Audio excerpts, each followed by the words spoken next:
Salut tout le monde, c'est Adrien. On va faire un petit point de marché très bref puisque aujourd'hui vous avez un live avec Alex. Donc je vais en profiter pour faire un petit point on-chain si jamais, en fonction du sujet qu'il décidera aujourd'hui, si jamais il y a des cohérences, convergences, on verra bien. Mais ça va être plutôt intéressant de se baser dessus. Alors, Bitcoin, puisque pour l'instant c'est lui qui reprend légèrement la main. Alors on va pas dire qu'on y est totalement, mais évidemment c'est quand même le géant des crypto-monnaies, donc on va se baser dessus. Vous le voyez, il se bat depuis quand même maintenant le 25-26 août sur cette fameuse zone entre les 107, 110, 111 000 dollars. Vous le savez, c'était un point pivot historique sur BTC qui généralement décide un peu de la tendance haussière baissière sur le court moyen terme. Donc pour l'instant on le tient. Donc ce point pivot c'est celui du coût de revient des investisseurs à court terme. Pour l'instant on est repassé au-dessus, extrêmement positif. Maintenant, évidemment, on va quand même regarder si c'est un vrai rebond, un faux rebond, etc. Il y a plusieurs éléments qui peuvent nous le dire. Déjà, de base, c'est que on va faire un petit point sur ce dashboard global. Comme vous le voyez, cette correction a réinitialisé pas mal de choses.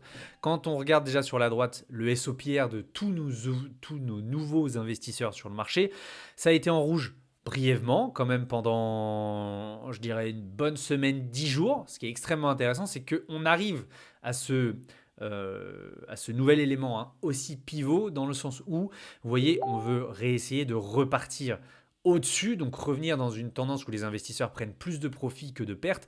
Et vous le savez, on ne veut pas que ça nous serve d'une résistance comme c'est arrivé ici. Je ne sais pas si vous vous en souvenez, hop, on était dans le rouge pendant pareil une dizaine de jours.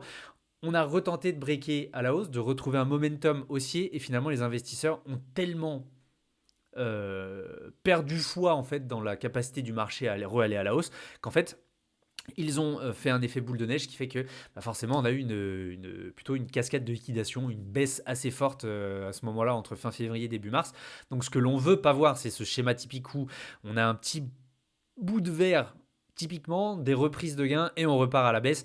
Pour l'instant, voilà, ça va être à surveiller, mais en tout cas, les prochains jours nous le diront. Ce qui est plutôt pas mal, c'est que, comme vous le voyez, les investisseurs, du coup, se sont retrouvés dans un momentum qui n'était pas arrivé depuis la fin avril, où, typiquement, même eux, dans les gains ou pertes latents qu'ils avaient, dans cette petite poche de gains latents ou pas, ils se sont retrouvés très brièvement en perte. C'est-à-dire qu'en majorité, nos investisseurs à court terme, qui détiennent un peu plus de 4 millions des BTC sur le marché, se sont retrouvés majoritairement un peu plus en perte qu'en gain. Et évidemment, ça fait du bien. Alors, on est un peu du coup sur un schéma un peu plus conséquent que ce qui s'était passé fin juin. Vous savez, on était là aussi passé dans le rouge en termes de pertes réalisées. Mais globalement, il y a quand même d'autres éléments qui nous disent aussi que voilà, on reste dans un environnement où les dérivés, les contrats futurs, tous ceux qui justement jouent avec des leviers, c'est quand même encore assez élevé. Vous le voyez, les taux d'intérêt sur les contrats futurs sont encore extrêmement élevés et sont très loin en fait de la purge qu'on a pu avoir justement fin juin. Donc voilà, est-ce que ça veut dire que on peut repartir à la hausse? Est-ce que ça veut dire que tout va bien dans le meilleur des mondes? On a purgé les excès. D'un côté, on va dire sur du marché spot, oui, mais sur les dérivés, pas vraiment encore. Donc on reste dans un entre-deux qui est assez tendancieux, j'ai envie de vous dire. Ce qui est plutôt pas mal, c'est que dans cette zone de flou sur le marché, ce qu'on observe maintenant depuis 5-6 jours, c'est que BTC reprend un peu la main par rapport à Ethereum. Donc on le voit dans l'action du prix, mais on le voit aussi sur la blockchain. Les capitaux sur Ether sont quand même passés en l'espace de 15 jours de 75 millions de capitaux entrants à 57, alors que BTC, lui, est passé de 64 à 26, et là on est à peu près sur les 28. Donc il y a un regain de momentum. Il est encore très bref. On ne va pas non plus se dire que ça y est, la fameuse thèse dont je vous parle depuis quelques jours, de voir les capitaux faire BTC, Ethereum, BTC, et ensuite Ethereum quand le marché prendra une vraie direction.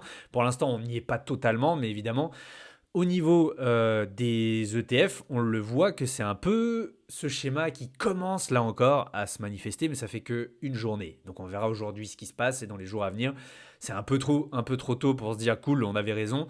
Mais quand même, on voit que les ETF BTC, plus 330 millions d'acquisitions hier. Par contre, les ETF Ether, eux, ça fait 2 jours d'affilée où c'est des sorties. Donc bon, on verra. C'est pas encore dramatique, encore une fois, mais c'est intéressant de se positionner dessus. Maintenant, ce qui est plutôt intéressant, c'est que, vous le savez, on veut essayer de déterminer est-ce que cette correction a suffi à réinitialiser les attentes ou pas. Donc on a déjà eu ces deux premiers éléments de réponse avec ce que je vous ai présenté. On a aussi ce graphique des détenteurs court terme avec les bandes de Bollinger, qui était un terme technique pour justement voir s'il y a surchauffe ou pas, qui nous permet de voir que, voilà, regardez, on est sur un état de BTC qui était oversold, survendu. Ce qui est plutôt pas mal, c'est qu'à plusieurs reprises, on l'a vu, je vais zoomer sur ce cycle parce que ça nous intéresse plus que les cycles précédents, à chaque fois, entre guillemets, qu'on atteignait ces petits pics de oversold, comme ça arrivait plusieurs fois en été, en mai, généralement on repart à la hausse. Alors, comme vous le voyez ici en mai, ça ne veut pas dire qu'on va faire un nouvel ATH. Comme ici vous le voyez en juillet, ça ne veut pas dire qu'on va faire un nouvel ATH, mais que potentiellement on est arrivé dans une zone de survente et que voir BTC repartir à la hausse, même très légèrement, serait logique, ce que l'on est en train de vivre pour l'instant. Maintenant, moi, ce qui m'intéresse, en fait, on a deux schémas différents sur 2024-2025. Ici, on a plusieurs capitulations qui nous ont fait purger le marché et ensuite on a explosé à la hausse après les élections américaines.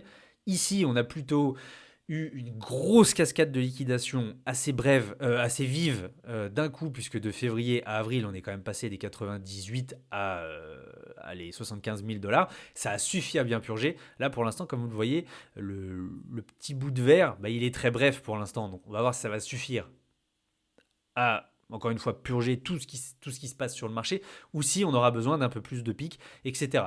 Encore une fois, on est au mois de septembre, c'est un peu tendancieux, on ne sait pas sur quel pied danser, et ça se voit dans le comportement des investisseurs. Ce qui est plutôt pas mal, c'est que pour l'instant, si on devait se baser, vous savez, sur les zones d'accumulation des investisseurs, et en plus de ça, sur leur fameux comportement historique de ok, à partir de quel moment ça devient un peu dangereux ou pas sur le marché. Comme vous le voyez, pareil, rebond sur ce fameux coût moyen des investisseurs à court terme. Le deuxième probable est celui dont Alex nous a parlé dans le live de lundi, la zone des 104-105 000.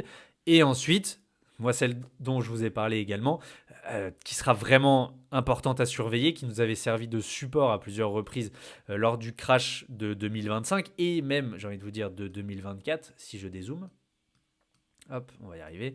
Ici, cette fameuse zone en pointillé là, ce serait les 95 000. Donc vous le voyez, on n'est pas encore forcément sorti de l'auberge, mais on a des premiers signaux encourageants. Je reste quand même prudent, puisqu'encore une fois, comme vous le voyez, alors je voulais vous le montrer ici, les pertes des investisseurs à court terme, encore une fois, tous ceux qui paniquent, qui futent durant ces phases de correction, sont bien plus élevés qu'au mois de juin, comme vous le voyez ici en rose, oui, mais encore bien moins conséquents que ce qui s'était passé en mars-avril. Donc en fait, on a eu des prises de pertes. Est-ce que ça suffit à réassainir tout le marché ?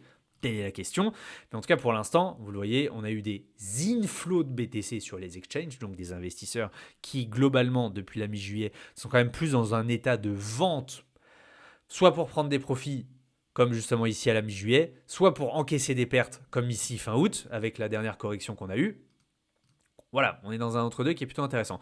Surtout que, par contre, ça, un point que j'aime beaucoup voir, c'est que peut-être avons-nous trouvé une zone plancher. Dans le sens où, comme vous le voyez, on n'en est plus très loin encore, mais les investisseurs, ça en fait, ce que vous voyez, c'est la hot supply par rapport au prix du Bitcoin ici en noir. Ici, c'est le nombre de Bitcoin détenus par les investisseurs de moins d'un mois.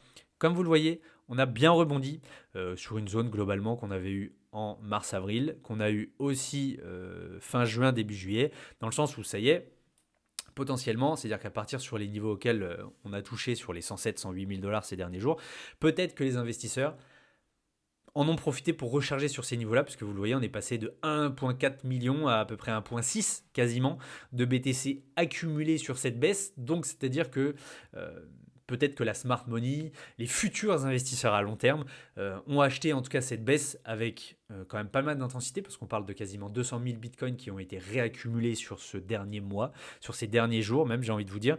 Donc, plutôt intéressant. À voir dans quel sens on va aller, restons prudents. Alex vous en parlera peut-être cet après-midi, mais globalement, voilà, je suis optimiste. En tout cas, je suis très content d'avoir rechargé sur les 107-108 000 $ récemment. Si on doit corriger un peu plus, j'ai des cartouches. Si jamais BTC reprend la main, je suis très content parce que j'ai repris du Bitcoin. Si Ether doit corriger un peu plus, On a vu les niveaux dont on a parlé lundi dernier. Donc voilà, basez-vous là-dessus, faites-vous votre propre opinion et surtout, soyez serein. On a toutes les infos qu'il nous faut pour savoir où aller et quoi faire dans ce marché. Donc voilà, je vous souhaite une très très bonne journée et bon live avec Alex tout à l'heure.